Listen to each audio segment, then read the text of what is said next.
Astros pitcher Framber Valdez accused of intentionally hitting own catcher after giving up grand slam.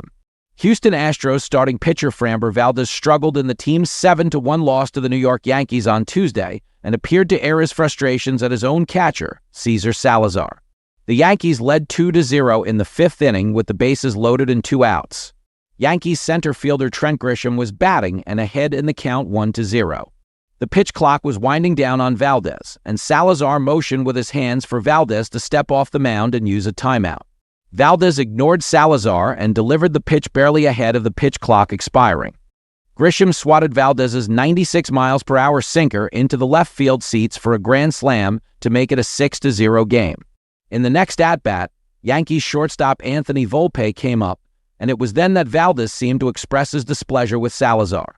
Valdez fired a 93-mile-per-hour sinker right at Salazar's chest, and the catcher was not prepared for it as he missed the ball, and it hit him in his chest protector. Salazar stared back at Valdez, who turned his back to him and walked back to the mound after the pitch.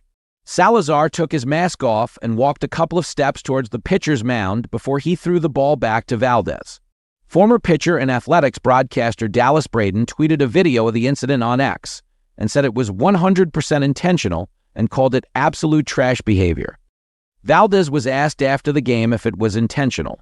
"No," Valdez said, "it was not intentional."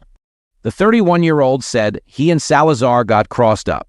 "What happened with us, we just got crossed up," Valdez said in Spanish through a translator. "I called for that pitch, I threw it, and we got crossed up. We went down to the dugout, and I excused myself with him, and I said sorry to him, and I take full responsibility for that." Salazar said after the game that he, not Valdez, pressed the wrong button and that it wasn't on purpose. "The stadium was loud," Salazar said. "I thought I pressed the button, but I pressed the wrong button. I was expecting another pitch, but it wasn't it. Me and Framber, we actually have a really good relationship." The Astros, 76-63, especially Valdez and Salazar, will look to turn things around when they play the Yankees, 77-61, in the second game of their 3-game series on Wednesday at 8:10 p.m. Eastern Time.